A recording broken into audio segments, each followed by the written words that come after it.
In a world of endless fandoms, one podcast dares to cover them all. Welcome to Between Two Batcaves, your go-to HQ for everything from comics to the screen and all the IP in between. Join your hosts, Austin and Jordan, for weekly coverage of the comics, shows, and blockbuster hits that keep us coming back for more. So thanks for hanging with us and being part of the next entry into the Batcave saga.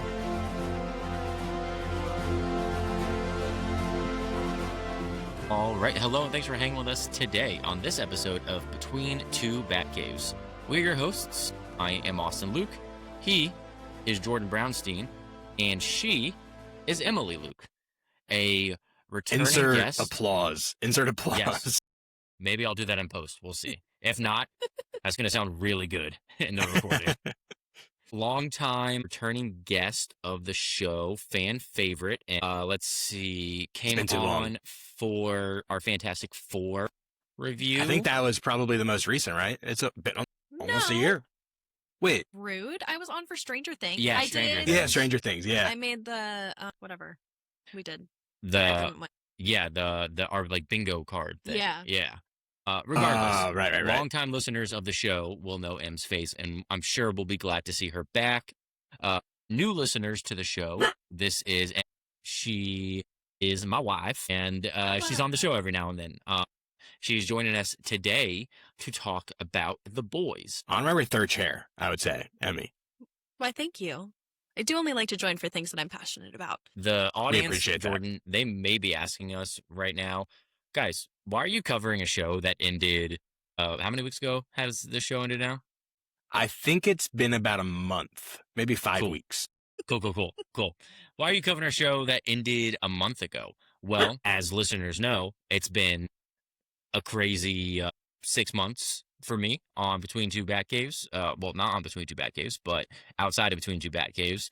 And that has not led to a lot of free time to watch TV. So Em and I have been catching up on some of the shows that we love and that we'd love to talk about. And the three of us were talking the other day. And I'm like, all right, we're going to do some boys talk. So that's what we're doing today. Yep. We've always kind of marched to the beat of our own drums over here. And I'm glad that we're doing it this way. And honestly, this is a show that, I wish I had some more time to talk about when it ended. So I'm here. Yeah. I'm here for this retrospective. Well, and Jordan, you'll get into the schedule a little bit here in a second, but we're not just going to talk season 5. We're going to talk a little bit more about the show as a whole. I'll let you get into some of the details. But before we do that, if you like what we're doing over here on Between Two Batcaves, please let us know. Whether this is your first or 58th. Does that sound right, Jordan? Shout out Elvis Doomerville. Look it up. Elvis Doomerville. Elvis Doomerville only became a Raven because of a fax snafu. So, little piece of Ravens trivia there. Whether this is your first or 58th episode with us, thanks for hanging with us. And please let us know how we're doing over here. A few ways you can do so. First, you can follow the pod on the podcast platform of your choice. Next, you can rate and review the pod. 5-star rating, a couple little nice words would go a long way. And lastly, you can share the show with a friend. And just send that link on over to somebody that you think might like what we're doing over here in Between Two Batcaves. Socials. We are on the socials everywhere at Between Two Batcaves with the number 2. That is everywhere except for Twitter, where we are at B2 Batcaves. As you all know, that is an ongoing mystery that we will never solve. Don't ask us. We can't answer. No. We don't know. Lastly, if you are watching Between Two Batcaves, whether that is on YouTube or Spotify, first of all, thank you so much for tuning in weekly to see mine and Jordan's beautiful faces, bolstered this week by M's beautiful face. So she's definitely going to be boosting up the numbers for us, Jordan. Absolutely. We got her on here. The thumbnail is going to do numbers this week. Yeah. I lost my train of thought. Yeah. YouTube, Spotify, thanks for watching. Guys, if you're on those platforms, hit all the buttons that you know to hit. You got like, subscribe, ring the bell, all of them. Just let us know that you like what we're doing here. So enough from me. Jordan, I'm going to pass it back over to you to fill the audience in a little bit more what to expect from us today and potentially coming down the pipe here because we are quickly getting into a very busy summer season. I was going to say future is starting to take shape here. Starting Because next week. as you mentioned, yeah, seriously, as you mentioned today, we're going to be doing a little bit of a retrospective on the boys after first getting into the latest news of the week in this edition of the Oracle Report. Next week, dude, next Sunday night, House of the Dragon Season 3, we're back. You guys locked in Sunday night? Are we back on HBO Sunday night viewing? We're back on HBO. All right. I mean, I've been waiting. I've been waiting for a Sunday night show for a while. Do a rewatch. Yeah. I wish we could have done a rewatch. It's not like we didn't have 2.5 years to fit it in since the last season, but that's a problem for another day. But I mean, the week after is Supergirl, if I'm not mistaken. Yeah. The week after we're going to be weekly on House of the Dragon. So that's going to take us, I believe, right up into the Odyssey on July 17th, and then 2 weeks after that is Spider-Man. So yeah, we're in the weeds, as we like to say. But and then not to mention, after we finish recording here tonight, I might make my way over to the movie theater and go catch Steven Spielberg's latest flick, Disclosure Day. Ooh, gotta let me know what you think. Yeah, and I'm going to end up seeing the movie this weekend at some point, either way. But when I do, I'll be sharing my thoughts with you guys over there and with our loyal listeners too. So keep an eye out for that. I don't know if that's something on your guys' radar as far as getting to the theater. Potentially. I think you had another thought in mind. I got some, actually, I have some news regarding movies and our movie going ventures that we can cover in the Oracle Report. I have a little local story, some local hard hitting news. Are you teasing our next segment of the episode? It was really big in our town. It's good stuff. I think, dude, I mean, that's it. Let's get into the Oracle Report, because now I am waiting on bated breath to know what the latest in your movie going experience is. Okay, so Jordan, as you know, and as some listeners know, Em and I live in a very small town. Our closest movie theater is small little theater, 3 theaters that you can go into, Front Royal Cinemas. Nothing fancy, we got to go like 50 minutes to go to like premium formats, all this stuff. It's just a little local theater that we can go see movies at. Like last fall, something like that? Probably. It caught on fire. The building did not burn down, but Front Royal Cinemas, the theater caught on fire. It just, nothing was salvageable. They had to basically rebuild the inside. The grand reopening is on July 19th. So, no, I'm sorry, June 19th. On Juneteenth. Yes. So we are getting our local theater back, which is phenomenal. Shout out Front Royal Cinemas. That is incredible news. And presumably with some like better technology in there, might get some better formats, which is going to be super cool. So we're going to have another theater close again, which is going to be great. And also shout out Main Street Geek, who was the one who informed me about the grand reopening of the movie theater. Charles over there, the owner, informed me about the reopening and put me in a raffle for some free movie tickets for their reopening. So we get some free movie tickets. We'll see. Shout out Main Street Geek. Charles holding it down. Well, that is... Shout out Main Street Geek. Shout out Front Royal Cinemas. That is very exciting. That's next weekend, June 19th. Wow. So you guys, next movie you see could be there. Could be. That's exciting. It is very exciting. Well, we are going to be talking about some movies that are currently in theaters and about to be in theaters in Oracle Report. So let's get into that. Actually, before we start talking movies, I did want to just kind of fill you guys in over there a little bit on the latest comics that I've been reading, the monthlies that I've been into, because I actually, just before we sat down, finished the latest issue of a book that I picked up last week. Before I do that, though, I'm curious, Austin, have you found any time to pick up anything from Main Street Geek as far as monthlies go lately? So, as you know, my backlog has gotten pretty thick. I have a lot of issues of a lot of different runs that I need to catch up on, and I intend to do so. I've picked them up. I have apologized to Charles for my absence, and I told him that I will be back in weekly again.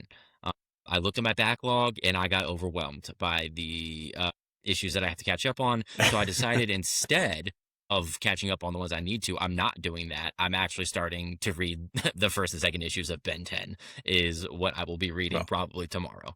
That Ben 10 is on my list, so that makes me happy. And maybe some of the books I mentioned here can jump to the top of the priority list as far as catching back up.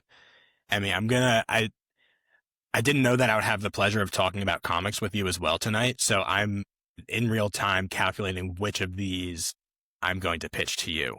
So Ooh, I'm first, excited. we'll start with just like right down the middle fastballs that have been awesome every month. Both of the Batmans that have been coming out lately. So Absolute Batman by Scott Snyder and Nick Dragotta.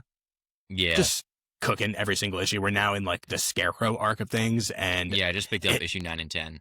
It's getting real gnarly. I think you just picked up 9 and 10. Oh, wait, no, you're talking Absolute. Never mind. Okay. I was just about to get into the mainline Batman by Matt Fraction. And is it Jimenez on the art? I'm not sure, but super cool thing here. Matt Fraction, the writer on this book, just did a signing over at Third Eye Comics in Annapolis. And I was able to get over there and get some books signed by him and get a chance to just talk with him for a couple minutes. There were hundreds of people at this signing, so he was in go mode as far as the signing was. But super cool to get to see him in person and talk to him for a little bit. And his Batman book has been awesome. So I'm interested to hear your thoughts on 9 and 10 when you get a chance to get into them. Yeah, it's actually, I threw those in my bag for tomorrow as well if I have some downtime. So I might be getting into those too. Nice. Another issue number 1, right at the ready for you.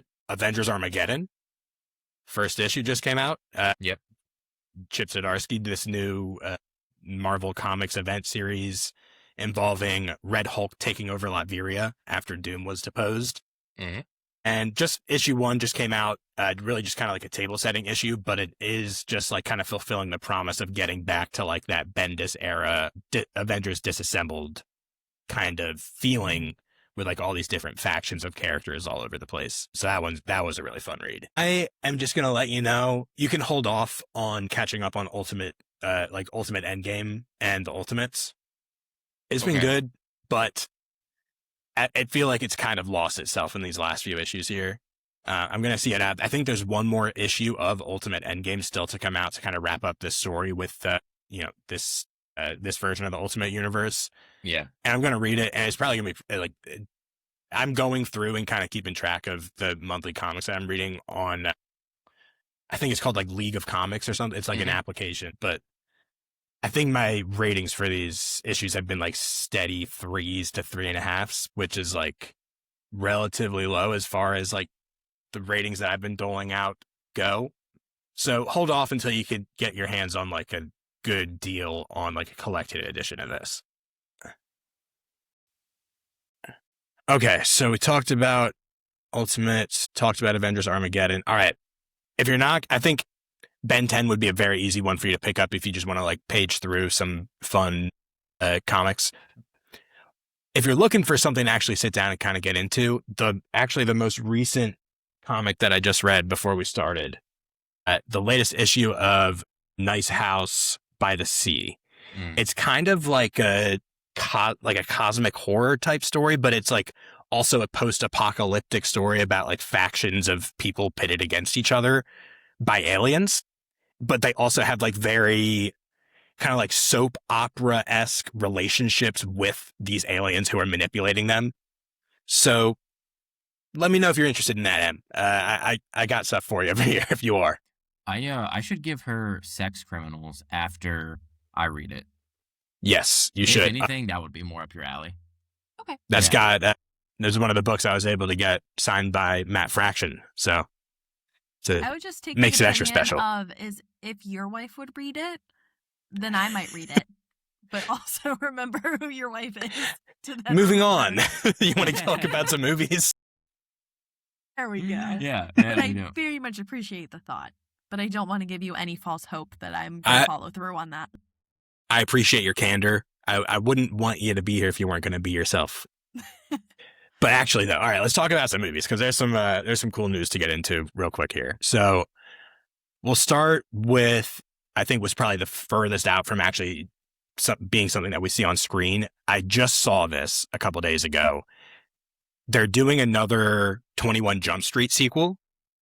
Interesting. 24 Jump Street? What? With Jonah Hill, Channing Tatum, Ice Cube's coming back, Lord and Miller are executive producing. I think they have like the original directing and writing team behind it also back. They said that it's been so long since the last one that they had to skip 23. So Okay, is see, that's what this I is was exciting. wondering, where's this coming from?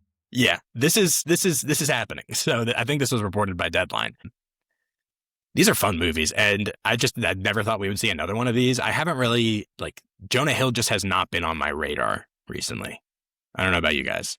Yeah, it's gonna be interesting. I mean, I love the Jonah Hill and Channing Tatum like together are a great duo, you know. And I mean, 21 Jump Street is see now that we're talking about it, it's like, man, like should we go watch 21 Jump Street tonight? If I didn't work tomorrow, I mean, maybe, you know. But It's like, just one of those classic rewatchable comedies from like the late 2000s, early 2010s. Yeah. Interesting. I like that we're getting the original cast back. I like the Ice Cube's coming back as the precinct leader. And yeah, I mean, I don't got much on this besides cool piece of news, and I'm not disappointed whatsoever that they're doing this. All right, quick question before we move off of this. So the first movie, they were undercover in a high school, right? Second movie, they were in college. Where are they going undercover in 24 Jump Street now that they're like well into their 30s, like potentially I feel like they're 40s? going undercover in prison. Yeah. Ooh, that makes sense. that seems like it would make sense. I I mean- honestly have no idea how the second movie ended. Like, were they imprisoned I at don't that couldn't one tell you. in that one, or they could explain that pretty quickly? I mean, it's either they go to prison or they go to a post grad program, and I just don't feel like that has as much potential. So I feel like I- I feel like there's drugs going on in a prison, and we're going undercover in the prison. If I were a betting man, that would be where I put my money.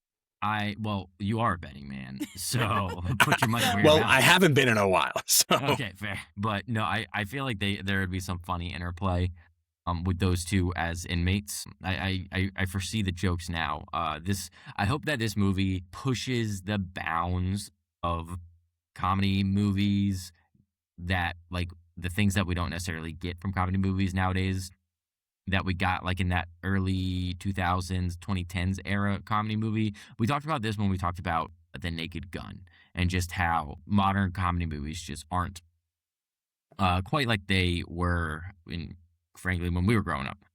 And so I hope that 24 Jump Street goes back to the vein of 21 Jump Street and is not afraid to push that envelope a little bit. amen. Let's throw it back into another genre. Let's talk a little bit about horror here. I just want to shout out the fact that Obsession, a movie that I don't think I you wanna guys will be see seeing. that. I want Wait, to see it though. I You keep want to seeing see all- that, Em? Oh, I like all the scary. You'll be movies. seeing it. You, wait, Yeah. you do? Oh my god, That- yeah. Oh, she we loves don't, we scary don't, we movies. just don't watch them because Austin doesn't like them. But Yeah, I've I been was. seeing so much about Obsession, and it looks Yeah. so good. I bring it up here because it is now, I think, in its fifth weekend, continuing to like break in money at the box office. Oh yeah. It's Did you see it? no. And And- I do have like, I have people in my life who are not generally horror people who are telling me that I need to see this movie, whether or not. It's like psychological. I've heard and I it's think very Yeah. unsettling. I think it's so very unsettling, and I think Carly- whoever the people, since they're like not super famous, like they just are really good. Yeah, Carly and Whatever. Jeff saw it like opening weekend, I think, and we hung out with them after that. And they were telling us, they didn't tell us like anything about, like, they didn't give us any spoilers, but they were just telling us how messed up that movie was. And Speaking about Channing Tatum, though, I've heard people refer this movie back to the one that Channing Tatum most recently did. What was it called? They Where he's on the island. where they're on the island, Yeah. and it like ends up being that they like drug everybody, and it's like very traumatizing. with and then Zoe they're, like, laughing Kravitz. and, yeah. and she's like, I don't think I'm having a good time, but they like keep Yeah. laughing. And I heard it's very unsettling like that, and that movie made me very uncomfortable. Well, So- here's the thing. I made Carly and Jeff spoil the movie for me when they told us about it because I knew that, like, one, I didn't want to see it, but two, I would be so tempted to find out what happened that I might go see it just to see it. So I made her tell me. and I know the twist and I know what happens. And I think like knowing is even more unsettling, and like there is still a chance that I end up seeing it. So I still we'll want to see it, so don't spoil it for me. We're some of the few people, we're in the minority of people that have not seen this movie yet, because it is like, yeah, like I said, I think expected to bring in like another 5 weeks behind. So yeah, hey, that's we're right there. We're right on time with where exactly we are when we should be seeing it. Well, Jordan, right on time. I think to like what you're saying, it's a budget of $750,000, and it's currently like well into like the over $150 million range on how much it has made at the box office, and yeah, I mean that's crazy. Yeah, yep. So just I mean, you don't see that very often. And horror, I think horror's just kind of it's hard. It's hitting a high right now though. Horror's kind of looping back in as the it genre. I think we're transitioning a little bit. There is a whole other conversation that we could get into about like the health of movie theaters right now, and like the kind of movies that people are going to see in theaters that we could get into. But there's still so much for us to talk about that I think we should come back to this conversation. And I would, Emma, I want you to come back, and I would be interested to hear your perspective on it. We'll save that for a post-summer blockbuster. I think that's a good idea. After we've kind of been through the experience of what it is going to be, and look back a little bit. I'll watch this movie and I will give you my recap in the post-summer blockbuster Perfect. recap. Hey, third chair, you're our obsession correspondent. A movie that might have a slightly lower barrier to entry, Toy Story 5, coming out next weekend. You guys should go see this at the reopening of Front Royal. We should. Because it's getting awesome reviews. It's getting like the social media embargo dropped, and so people are like posting their little blurbs about it, and everybody's loving this movie. They're saying that it kind of captures the magic of the earlier, like the first the trilogy, basically.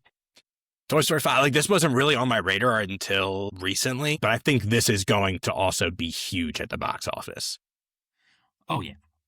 I think I think this could be our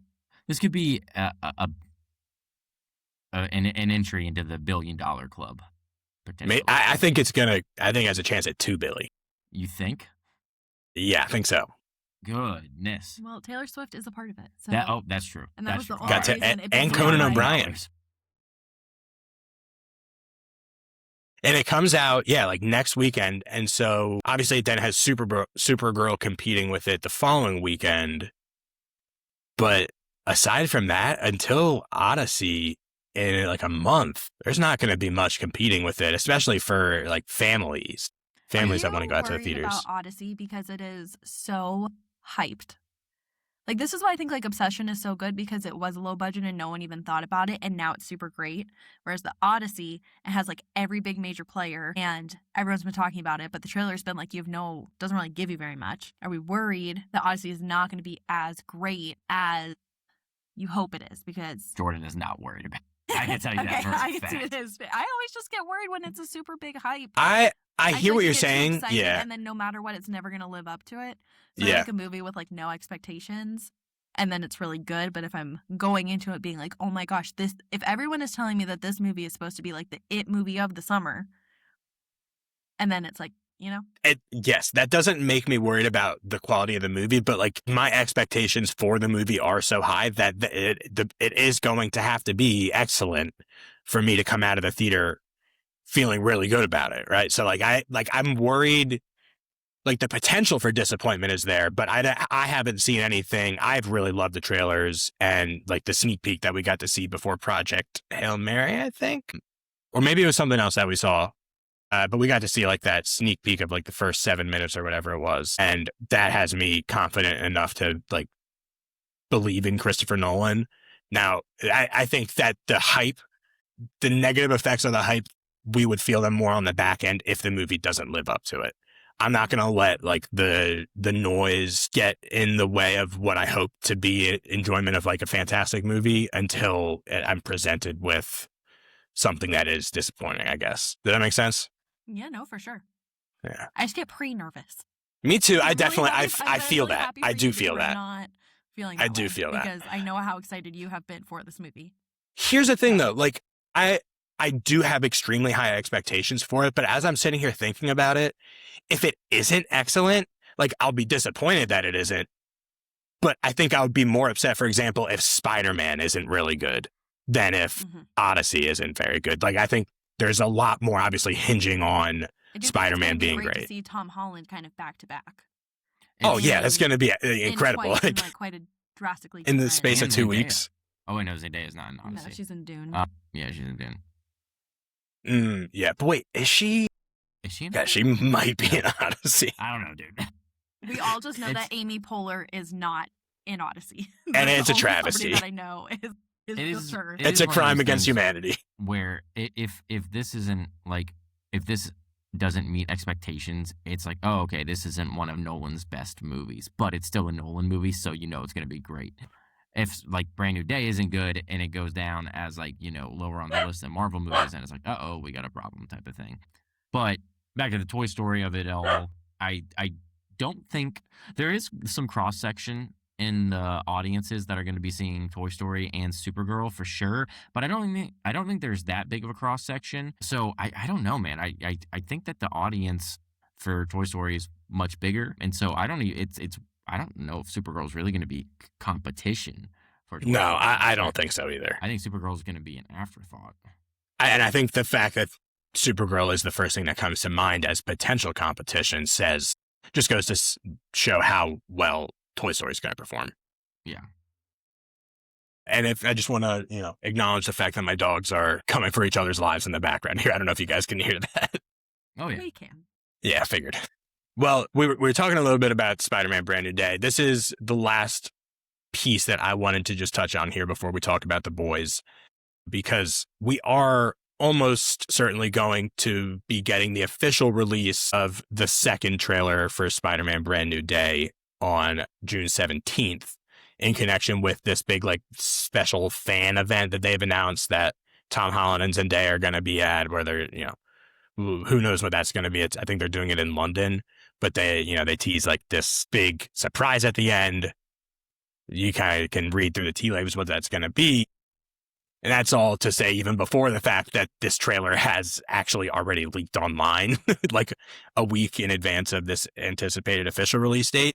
So I guess the reason I mention this here is, one, to say there's going to be another Spider-Man trailer coming next week, and you could probably find it online now. But also, there's a more interesting story here, I think, about the leak itself. Because not only has this trailer leaked online, and I think it's leaked in like one pretty grainy version and then a second clear, like even better version leaked after it. Apparently the entire movie might be floating around online. There are rumors floating around that there might have been a hacker or somebody that tried to sell a pirated copy of the movie to somebody. And there's just like all these little inklings and hints on social media and stuff from like all of these like, like Spider-Man related accounts that there's something weird going on with the leaks that we don't know about. My approach for the next month and a half is just I have already muted every potential mention of Spider-Man on my social media accounts. I want to see nothing of this until we're seated in the theaters on July, whatever it is, 29, 30. Agreed. Yeah, to the people who decided to go about these leaks, whether or not it's true, just stop it. Just stop it. Why are we doing this? The movie's a month away. Just relax. And everybody works so hard on it. That must just be so heartbreaking for them to have it leaked and. This is why we can't have nice things. And it's, of course, 100%. Sony at the center of it once again. Yeah. I will leave us on a. It's like the Avatar, the Last Air, or the Legends of Aang leak from Paramount. Yeah, it's true. I didn't even think about that. I wonder if they're connected at all. I wonder if it's the same guy. He's a busy guy. The menace to society. Or gal. You're right. That was very, very Yeah. sexist of me. I will close us on a high note for Spider-Man here. Yes, Before we start talking about the boys, I will close us on a high note for Spider-Man. This is something that I think Tom kind of might have let slip during his interview with Amy Poehler, where he was talking about like working on a scene with the writers, and he mentioned like working with somebody named Justin, who the internet sleuths are like, who's Justin? There wasn't a Justin who was a writer on this movie before. And now it's officially come out that the Justin he was referring to is Justin Karitzkis, who was one of the main writers on Challengers. I don't know if you guys saw that movie with Zendaya and Josh O'Connor and Mike Feist. Banger of a movie. He did do rewrites on the script that was originally written by Chris McKenna and Eric Summers, who were the writers on like the original Home trilogy of the Watts movies. Yeah. So just another sign of, that the fact they have talented people working on this movie, and they've had up until like completion, like of production on set, they had the best people on set that were making sure that everything was right. Yeah, that is very encouraging. And also, I just like you got to keep up the trend of Tom Holland giving something away during his interview. He cannot help it. He cannot help it. But in terms of things that he's leaked in the past by accident, this is pretty low on the list. So he's learning. He's evolving. It's exactly right. He's making progress. Metamorphosis, if you will. Rebirth. All right. I see you over there. That's all I got. You want to talk about the boys? I do, yeah. So main topic today is a little The Boys discussion. We're going to kind of give some thoughts, quick thoughts on season 5, the final season of The Boys, just kind of our thoughts in relationship with the show throughout the years, and then kind of a broader discussion of how The Boys has kind of shaped superhero and comic book adaptation media since its inception, and potentially, what the future of the landscape looks like now that we're going to be in a world without The Boys, or at least The Boys proper. So kind of free-flowing it, no super rigid structure today, just getting some ideas out there. I'm going to start us off with a Batcave recap off the dome for season 5. Meant to write this down, but I didn't. So, spoiler alert for The Boys season 5. If you haven't seen it, I don't know what you're doing here. What are you doing? It's been out for a month, but go check it out. Final season of the show. So here it is.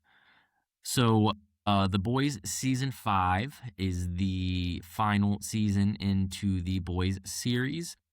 We find our cast continuing to go after Homelander to take him down, as he has now begun his ascension as a self-proclaimed god. In his delusional state, Homelander continues to unravel and threaten the democracy and overall freedoms in America.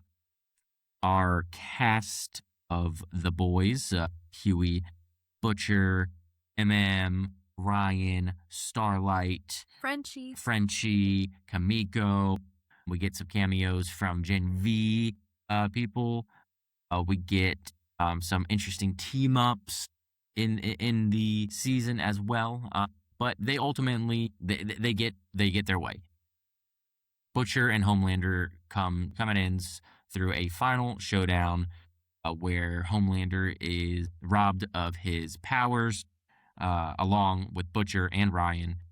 Butcher then kills Homelander in the Oval Office, and before all is well, Butcher decides to try to unleash one last, what's the word I'm looking for? Give me the word here. Yeah. One last soup genocide by releasing the virus in Bot Tower. Huey stops him. Huey kills Butcher, and the boys are no more. They go about their ways. The world is seemingly safe for a while. That has been your Batcave recap for The Boys season 5. And correct me if I'm wrong. So this is where we leave everybody off. So reunites with his family and also adopts Ryan. So it seems that way. They got his white boy. Huey and Starlight are pregnant. Yep. Starlight is running a almost like got the AV store back. He got his AV store back. And named the baby after Huey's dead girlfriend, Robin. Which is okay. Thoughts. Weird. Thoughts. Odd. Little weird. If Austin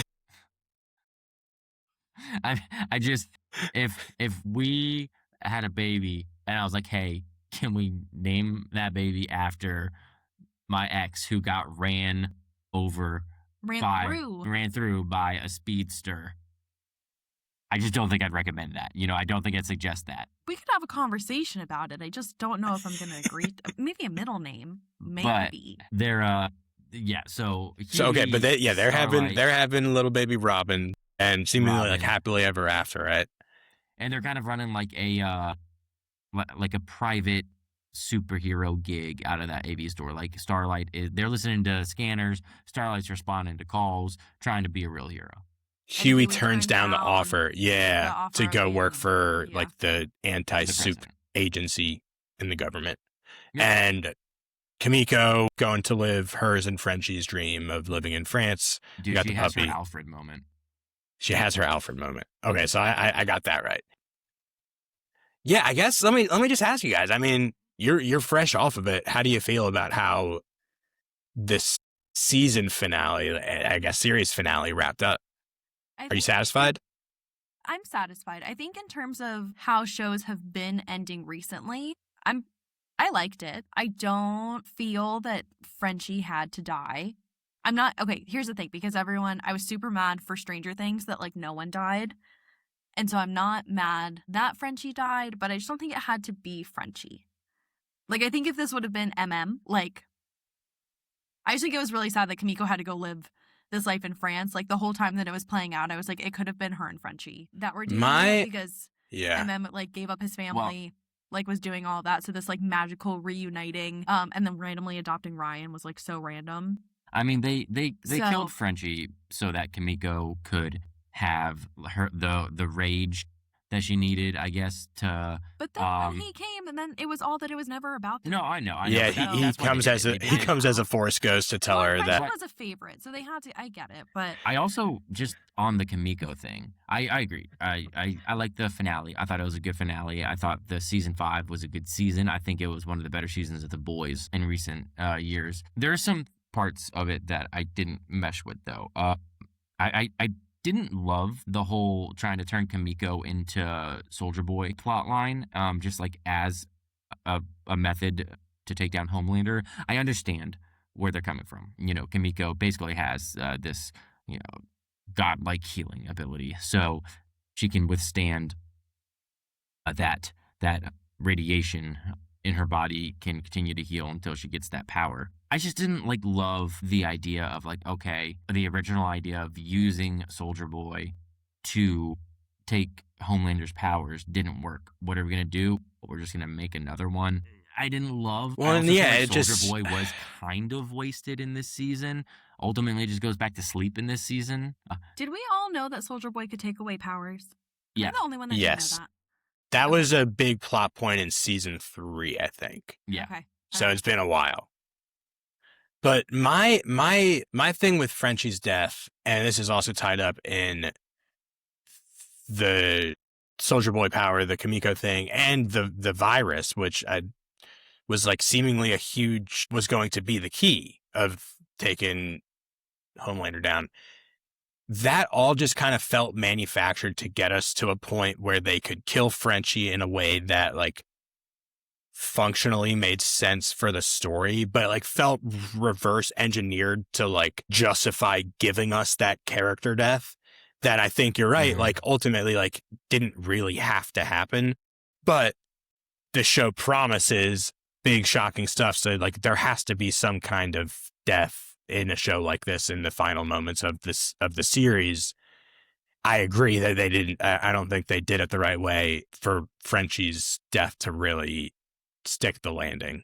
I think I'm with you guys in that sense, but also in the sense that I think generally the final episode was pretty satisfying as far as how within one episode it wrapped up specifically just the Homelander Butcher conflict, and then the Butcher Huey relationship, which I think those two relationships with a varying different dynamics surrounding them have always been the pillars of the show. And so nailing those two things, I think to the extent they did, gets me to the point where I can forgive a lot of other issues that I had over the course of the season and in the finale too. Yeah, I think Butcher had to die, so I was happy. Yeah. I was happy for him for that ending, and I think for it coming down to him and Huey was well played. Yeah, So Jack Quaid popped off in that scene, his monologue of, like, you realize this is it, right? Like, this is your moment. This is why you brought me along, dragged me through hell, to be your canary, to be your Lenny. I really like that And scene. Butcher sees Lenny in him. Yeah, I thought Yeah. that was a really effective moment. I thought that was a good closure for their relationship. Like I said, the scene, the final battle in the White House, I thought was a really good closure for Butcher and Homelander. I like how we get the Kimiko blasts them, Butcher, Homelander, and Ryan, who I want to circle back to. I want to talk about Ryan a little bit, Yeah. but they all. I feel like that's how the show treated Ryan this season. Exactly. We got to circle back on Ryan. We got to talk about Ryan a little bit. Yeah, which we will. We're gonna do what the show did. We're gonna circle back. But I like the moment where Butcher and Homelander realized that I don't have my powers anymore, and we go from Homelander, convincing himself that he is God to I will. To being Or a a family-friendly sniveling, groveling on coward. live TV. Yeah. Yeah, exactly. Sniveling coward. And just immediately flips the script. And then Butcher, does it. I like he beats the crap out of him. This is for Frenchie, and then he kills him. This is for Becca. I like that closure because ultimately, I think if Butcher didn't get to kill Homelander, I would have felt dissatisfied. And They avoided the Night King resolution that Game of Thrones had. yes, they did. And I think that often is like the benchmark that people compare series finales to in this day and age is the Game of Thrones finale. I think this pretty clearly exceeds that mark. So we got that going for us. I think one thing that the boys did really well on throughout the entire show is how crazy Homelander got. Yes. Like, I feel like each season they dialed it up like the perfect amount. Like, it did not seem unrealistic to where we started to where we got with him. And I don't even know who the actor's name is, but I think Anthony Starr. Anthony Starr, you did a wonderful job because he really, I think if you think back to how he was in season 1 versus how he ended up being a god, like it all tracked. It all got there. It all made sense. And I think it was very well played, and his loneliness and his scared to die and all of that. So I thought the entire time of watching him, I was like, you're just really fascinating to watch go crazy. Absolutely. Because he did a really good job of slowly going crazy that I was very fascinated with this season particularly. I don't think it's crazy to say that Homelander is one of the best TV villains of the modern era. Mm-hmm. And I think each season you get a different version of him. You start off with the season 1 kind of him and Maeve, and they were the superhero power couple. Yeah, he's kind of the macho, toxic masculinity. Exactly. Yeah. But then it just it just slowly unraveled when he lost Madeline, and then yeah. He goes, nothing matters. He goes nihilistic. Yes, and then ultimately to delusional. Yeah. Yes. And when you have somebody so delusional with so much power, that's where things get truly scary. And that's what we saw this season. Delusional and just completely alone and desperate for love, which is I think that is the deconstruction of Homelander as a character. I think is the most interesting thing that the show did over the course of this final season. And there's just so many interesting things to talk about with that, the parallels to what we've been seeing in the real world. You guys obviously didn't watch it as it was coming out, but there was some insane stuff happening with the Homelander as Jesus parallels with Trump posting the AI generated images of himself as Jesus on frickin' the app formerly known as Twitter, and other stuff like that happening in real time, which was just insane. This show is similar to Veep in that it predicted and then got preempted by the real world. Yeah. Pulling out some Simpsons. It started as a parody of the real world, and then the real world got even more insane than the show. And I think The Boys was kind of a victim of that, especially in the final season, to where man, sometimes I was watching the show and I'm just like, this just feels too real. Like, this feels like the world that we're living in. And it was fun when it was like, yeah, like I can kind of, like, I see the similarities, but it is just this like exaggerated version of reality, to where now it's just like, okay, I get it. Like I'm being bludgeoned over the head with this kind of stuff every day. And I think that kind of ended up hurting my subjective interest in the subject matter of the show towards its end. Well, even watching it 5 weeks removed, there's still the parallels. Just because, I mean, as we were sitting there watching the final showdown in the Oval Office, all I could think of was, UFC at the White House. So, well, I think what happened in The Boys was a little bit classier. At least they were doing that inside, in the Oval Office, instead of doing it in the front lawn of the White House with like the frickin' like white plastic chairs and Mountain Dew coolers set up outside. But so we talked about Moving on. We talked about Homelander's loneliness, which I wanted to use that as a re-entry point for Ryan, because as you said, there's a lot of like Ryan gets forgotten about in this show a lot. We see him back in season 5, and he's like totally like looks. I mean, obviously the actor has aged, but he's like a full blown like teenager. Living with his powers, like kind of like on the run. And I feel bad for Ryan for, well, a lot of reasons, but I feel bad for the character because he gets sidelined quite a bit. But a moment that he does get in this show, which I thought was really, really good in this season, was Homelander comes to find him, living in a cabin. And this is after Homelander, beats him, to a bloody pulp, kind of going. A lot of comparisons between Omni-Man and Invincible with Homelander and Ryan.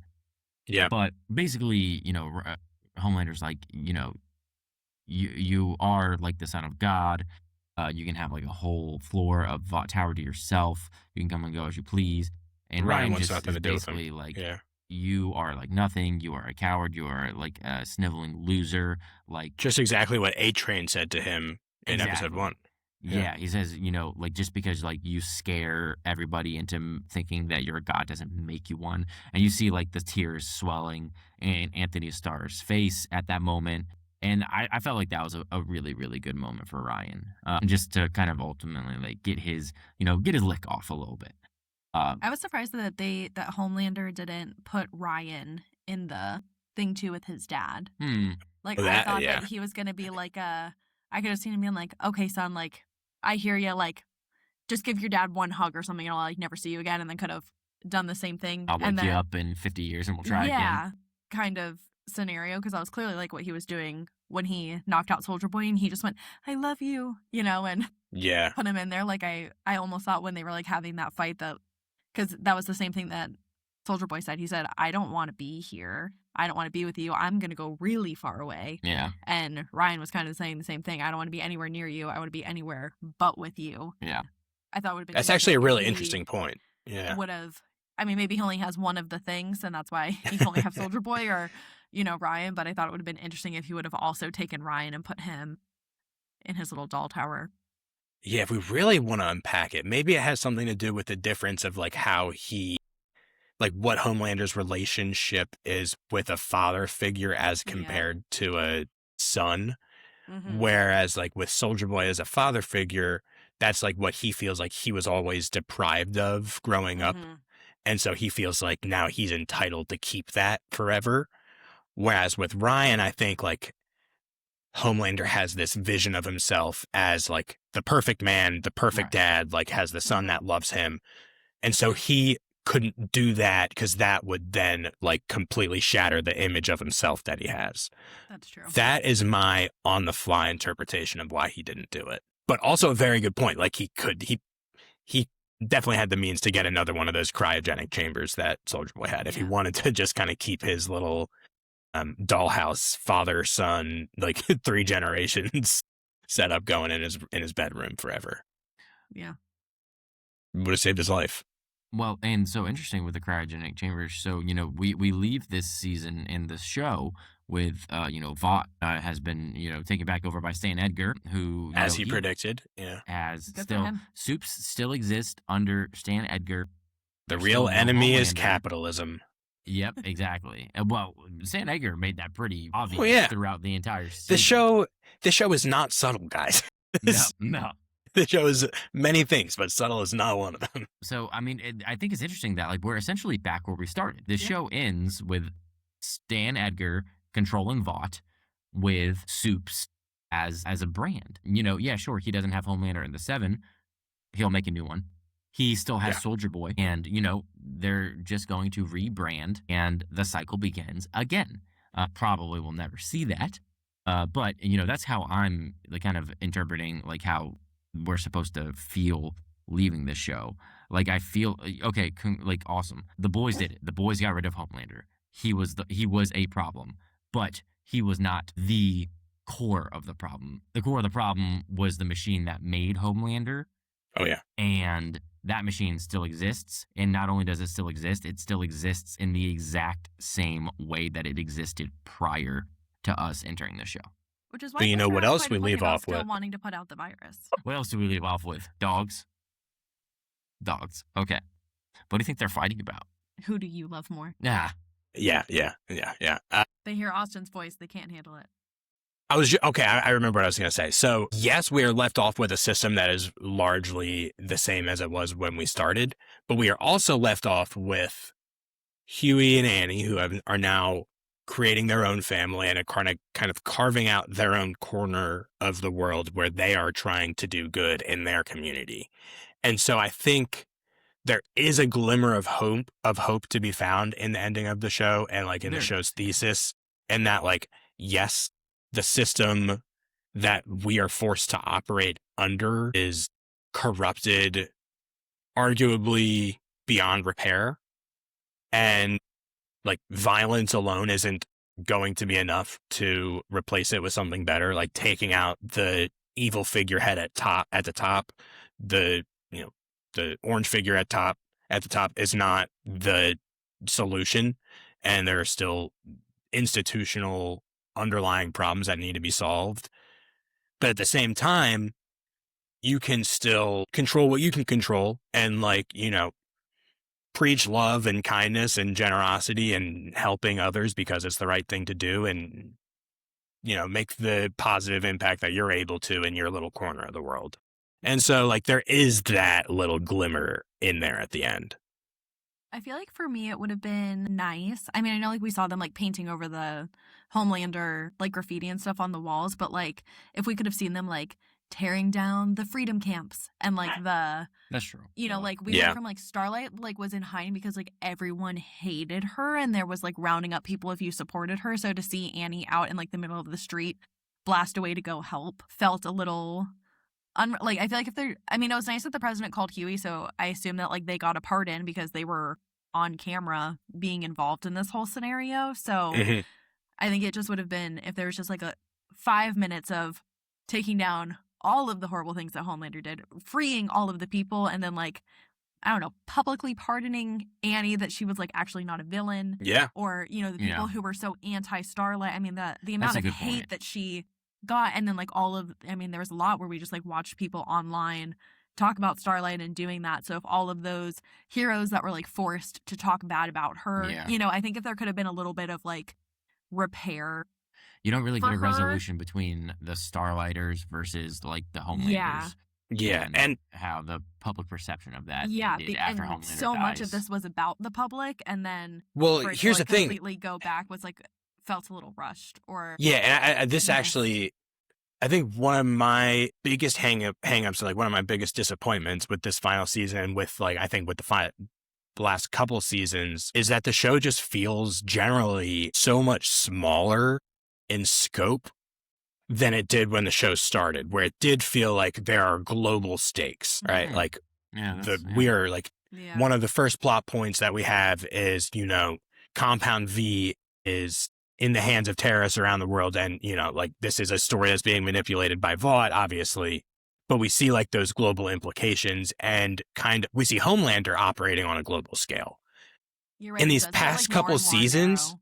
it's really just, yeah, exactly. It's just become like Homelander and the Seven versus Butcher and And the boys. Yeah, no, that's And a solid. Yeah, that's a really good like point. that's it's tough because like on one hand I come to like television and to stories for like characters and like to find like character dynamics that are interesting and that I want to see interactions of, and it's not necessarily just for like the world building and like the big events and everything, but like there has to be a balance there, and I feel like it's skewed way too far into like that very micro interpersonal Butcher Homelander stuff, to where we have Homelander declaring that he is God, and major plot point over the second half of the season is that he is weeding out non-believers across the entire country and purportedly like executing them, or at least like sending them off to camps, basically.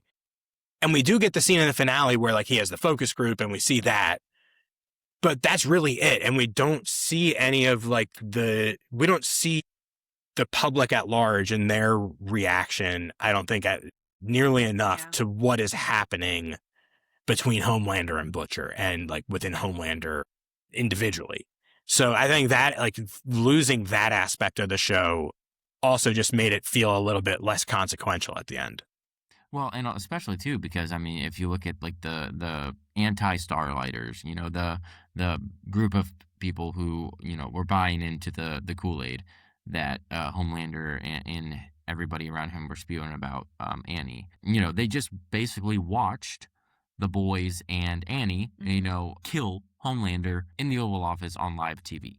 So if you were in the camp that subscribed to the idea that Homeland or that Starlight was this demon of a being, and you theoretically this, your beliefs now? will be validated. Yeah, I mean, exactly. So what is the fallout of that? Very interesting, thought project there that we aren't going to get to see fleshed out. But I think, Jordan, as you mentioned, to mirror real life, if we are to, put that scenario into, that group of people would continue to portray their beliefs regardless of whether or not their figurehead was there, I believe. So I do still think that there would be a huge conflict in this world amongst, people who have one set of ideas and people who have another set of ideas. And then just the people in the middle, like Stan Edgar, as their, representatives of those thoughts. And like, the I real think if Starlight villains, would have lost her powers, like if Kimiko would have taken her powers, then I feel like it could have been more likely, like they could have had their happily ever after, it could have quieted down. Where they just kind of are like, we've done, and I just don't. She's got to be like, we're second, third trimester. It looks like. Yeah. We're all pregnant. I'm not sure if that's advisable to be moving at that rate of speed. Yeah. She took off quick. Any other like season 5 major thoughts? I'm trying to think here. I think Sage. Ooh, really okay, yeah. dropped the Let's talk a ball. little bit about Sage. I really liked her in season 4 when she came on. I liked the idea of her, and I think like Ryan, they kind of dropped off with that. If she would have had a better if she would have had a better reason for trying to orchestrate the world demise, yeah, other than the fact that you wanted to be in a bunker and watch Love Island by yourself, which that just kind of didn't do it relatable for me. And then I think for her to just like really be able to like do all of this and have no consequence from Homelander was like odd. And then I still don't know, was she in love with Homelander? Was that who she was so referring to? No. Sage? No. Because I didn't think so. She had this one comment about how basically. Oh, go ahead. She like loved somebody and lost them or something like that. It was, I think, have you guys seen season 2 of Gen V? Yeah. Oh, it was that I think guy. it was Godolkin. It was Yeah. that guy. Yeah. Okay. Forgot about him. Okay. But Right. yes. But Huge. I think that for her to just go to Orlando, Florida to go to Harry Potter World, like, good for you, girl, go do that. But we didn't even follow up with her. I didn't even get to see her there. Like, I think it was just very unrealistic that Homelander would let her, being the smartest person and was like his like co-conspirator, to just kind of go do whatever she wants, go turn, and then like set him up for like these like little traps. Yeah, And but then Homelander's an idiot. I mean, he's an idiot, but he kills people who makes him look stupid. And she made See, I him wasn't look even, stupid. like- She's not just smart. She's also a master manipulator. Yeah. But she, like, at multiple points shows that she, like, doesn't really have a hold on human emotions. Like, That's with her gamble Yeah. with Soldier Boy and, like, the V1 or whatever with Homelander. But my biggest issue with Sage, and maybe it's just because it was the last thing that happened, yes, she did ultimately end up helping the boys at the end, but that was after, over the course of like a season and a half, like helping orchestrate like the fascist takeover of the American government and like the imprisonment of thousands of political prisoners. Like, she is a horrible, evil person. Yeah. She's That not a good that person. then the boys just kind of let off the hook at the end because she loses her Yeah. powers. Yep. That kind of rubbed me the wrong way, that she is just able to kind of, Again, she can just go Eat to Disney her- World. Like, I don't think she was should be not- able to go. I think she Yeah, should I think she should be getting sent somewhere else, a little bit further south. Yeah. Yeah. So that was my biggest issue with Sage, but also just, again, like generally the failure to do anything interesting with her as a character. Yeah, ultimately, like, I mean, she basically just kind of stayed in the season to help perfect Frenchie's experiments. Not interesting. Yeah. Yeah. I will say, though, the one person who I think consistently throughout the entire show really deserves a round of applause is Ashley. That girl kept herself yes. alive, being Madeline's assistant, going all the way to being the president of the United States.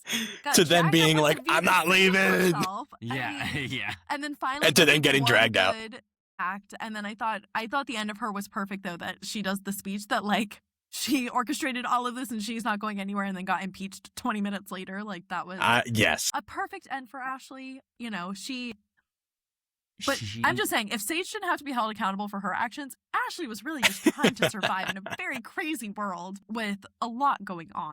Well, and she has And- a line in the show when she ultimately decides to help the boys get to the Oval Office, where she's like, I have managed to stay alive Yeah. somehow this entire time. Yeah. And like, I felt like that was both like in the show and kind of like a meta context of just like, how is my character still here? Yeah. You know? So Yeah. I like that. Yeah. I like her. 100%. I've liked her from the very beginning. I think she's so funny. She's And definitely one of I loved the when, like, the MVP. season started, because I thought to myself, I was like, oh my God, Ashley looks like so pretty. Like, good for Ashley. Last we knew, she was like pulling out her hair, like she was going through it. And she was Ashley. really looking like boss lady. And then when she took her wig off, I was like, oh, there you are. That's the girl. She's I going know. through it. So Yeah. Talking about characters that got their comeuppance, the Deep getting taken out by an octopus. Also, classic. fantastic ending for the Deep. Yeah. I thought he and Ashley, as far as like OG characters outside of like the main trio, most satisfying endings. Mm-hmm. My nitpick with the Deep, though, it's not with the Deep, it's with the final fight with Starlight. Like, so yes, the Deep has been shunned by the ocean. Starlight does not know that. Why is she No. taking him in a fight to the To ocean? the ocean. Yeah. And then, like, in the fight on the beach, blasting him into the water? Like, what wish- if she? I her wish what combat would've skills are not. happened Would have been like because when they told him that he was being shunned, they were like, you can't step in a puddle without us knowing. Yeah. Like, I wish he would have gone somewhere that like was not the ocean. Like, if it would have Got been attacked by a bunch of Been, like, tadpoles. you know, like what, or like a pool. I don't know, something where something comes because they know where he is.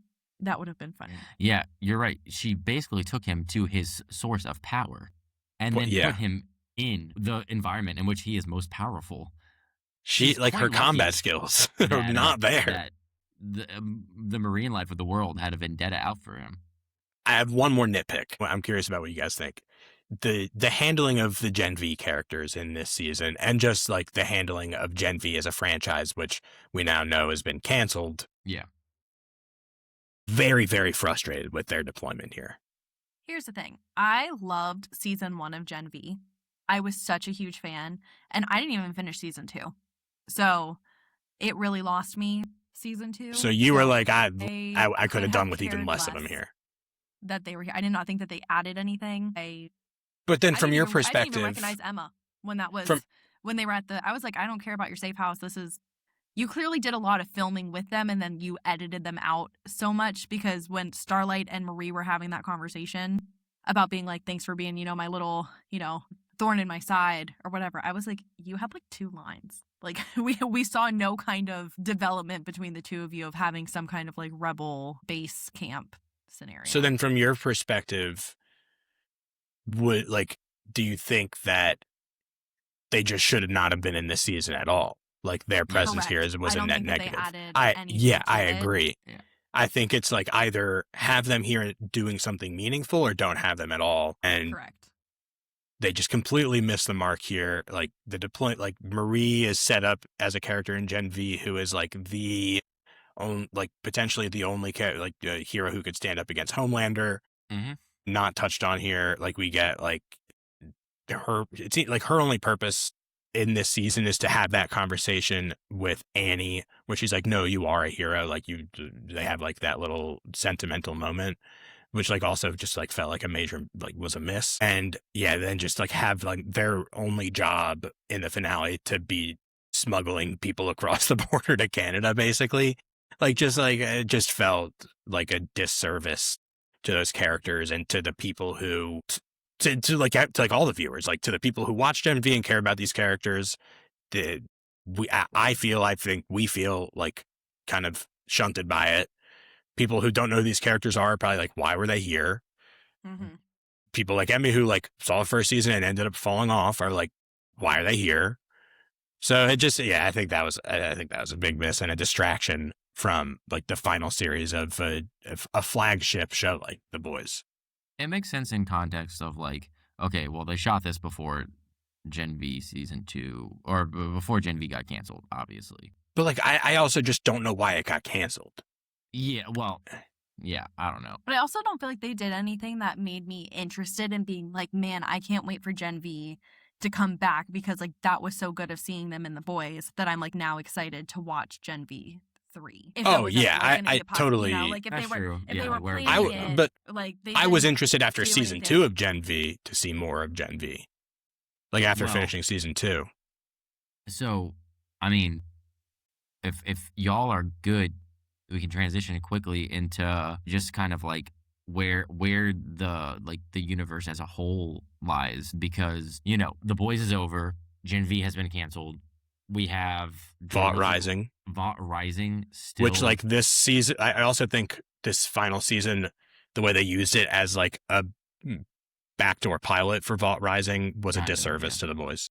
Yeah, and Bot Rising still coming out, featuring Soldier Boy, but it's a prequel series Mhm. technically. So is the current like landscape of adaptations and like superhero media, like, are we kind of over this type of show? This self-deprecating, gory, gross, dark. The Boys is most certainly it has its own tone. And it's a tone that when The Boys came out, didn't necessarily exist in superhero media. When The Boys came out, it was new, it was fresh, never seen it before. Oh my gosh, this is such an interesting take on what we're doing in superhero media. Subsequent projects that came out after this kind of like worked off of that. I don't know if we get Invincible without The Boys, the success of The Boys. I don't know if we get projects like The Thunderbolts without the success of The Boys. It's The Boys opened up an avenue for a type of character and a type of storytelling that we didn't have much of in superhero media before The Boys. We're now transitioning out of The Boys, and not only out of The Boys, but potentially out of this entire like sphere of that type of storytelling in superhero media. I don't really know any other projects that kind of mimic that, except for Invincible, which is still going on, and Vought Rising, which is coming out. I don't even know when that show's coming out, but I don't know. Thoughts on that, Jordan? I was thinking, we talked about it a little bit when we were talking about the season as a whole, how the world kind of jumped the shark on The Boys. And I just think we're in a different place as like a viewing culture, to where this kind of storytelling, one, isn't new and it's not novel anymore.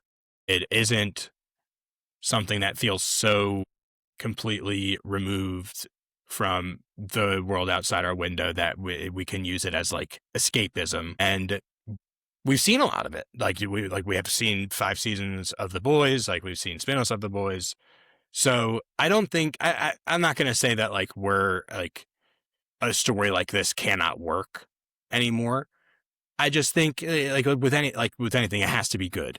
Like I think there's just a higher bar for how good it would have to be to like kind of gain any kind of cultural foothold at a time like this, where we are kind of swinging back to the sincere, the genuine, the Supermans of the world, the Fantastic Fours of the world, the Spider-Man that like takes itself seriously. It takes the world that it sets itself in seriously. And like, even aside from that, just like at a point like this where 2026, as compared to 2019, when this show came out, like at the very peak of just like comic book movie culture in general, to where now in 2026, you and we are very excited about where we are in this realm. And I think a lot of people are, but undeniably, like the viewing public at large is not as nearly as enthusiastic about this kind of stuff in general as they were when The Boys started. So it's just like a heavier lift to get that kind of buy-in from, however many people were watching season 1 of The Boys. And it's also like streaming, that like 2019 streaming was a new thing. And so like The Boys being like one of the first big shows on streaming had like that appeal to it. So I think there are just a lot of factors working against another story like this working nearly as well in the near future. I think that's a good comp.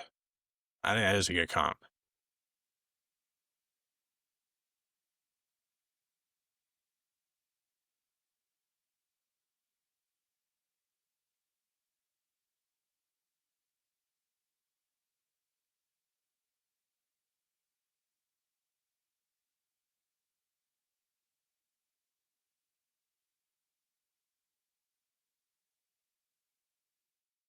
But I also don't think we're getting another season of Peacemaker.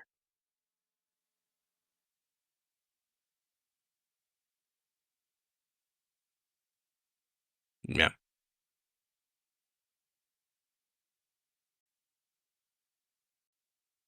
It's a pendulum.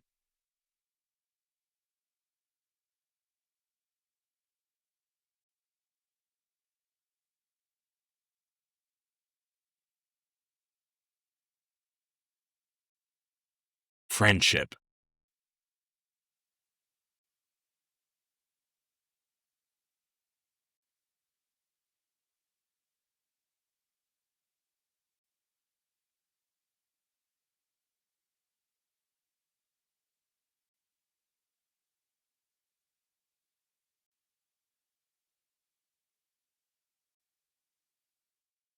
I think that's right. I think we're probably ready for a break from this kind of storytelling for a little while. I will just say we have kind of the tail end of our conversation, I think, is skewed kind of negative on the final season of The Boys and the finale and The Boys in general. Overall, I was satisfied with the final season here and where we left this story at an end. I think they did what they had to do to nail the closing of the stories of Homelander, Butcher, and I think Huey and Starlight too. Like I was happy with how that ended. And so when you're able to kind of deliver on the characters that you care about most, that gets you a lot of points. And yes, there are things around the periphery that I think could have been done a lot better. Maybe this is just like not a story that I'm nearly as interested in anymore.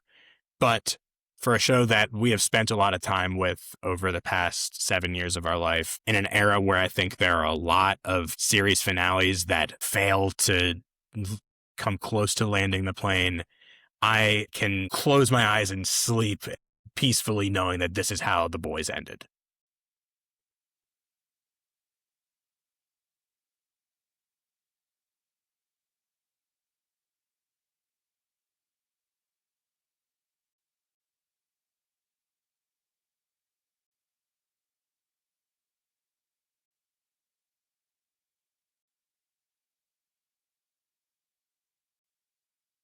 Yeah.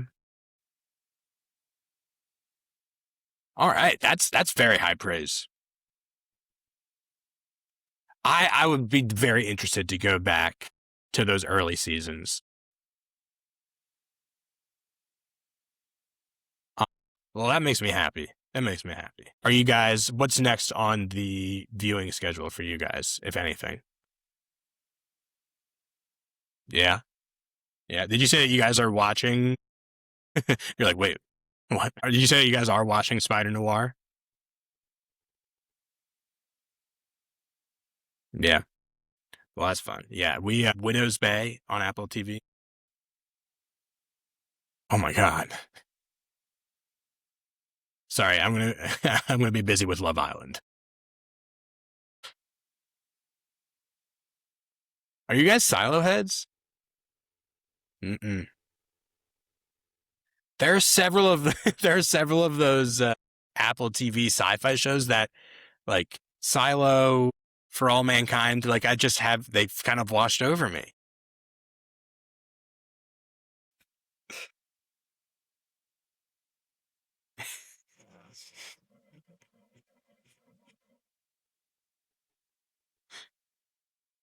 I mean, after our discussion about obsession earlier in this episode, I am kind of concerned.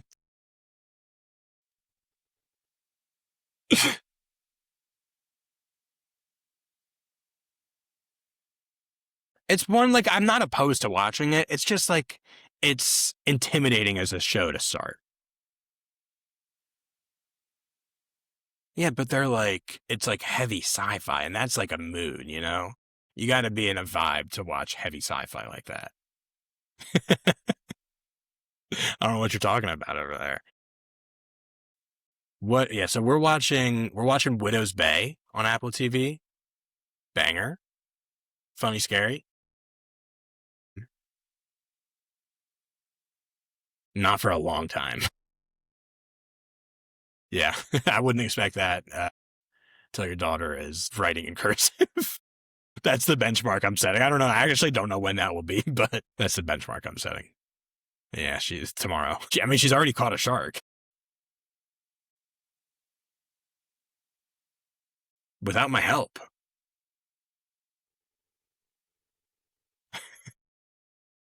Yeah, we let's wrap this pod up because I need to see that video stat. All right, let's wrap it up then. If you're still here with us, we appreciate you hanging out and just kind of diving back into the boys and getting into this retrospective about a show that I think has left its mark on IP culture for the foreseeable future. We appreciate you guys. Hit us up on the social. Let us know what you thought about the final season of The Boys. We are on all of them at Between Two Batcaves with the number 2, except for the app formerly known as Twitter, where you can find us at B2 Batcaves for all my ASL lovers out there. Yeah. Austin, why don't you get us out of here?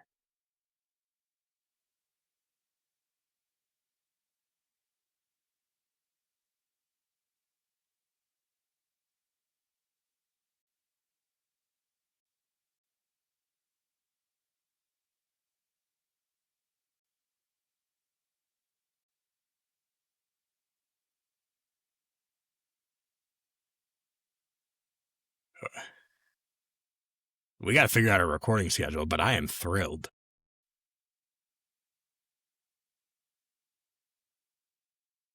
I got to get on. I got to get on your work schedule, dude. I was gonna say like so.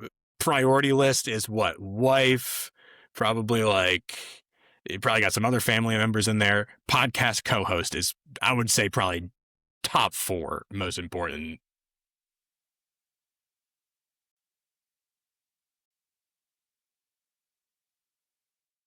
Which I will just say you never asked.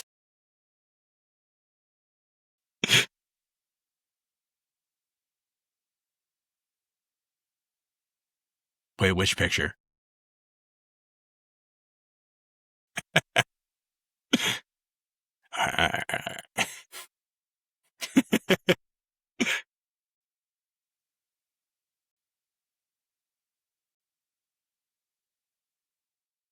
Get this baby boy to bed.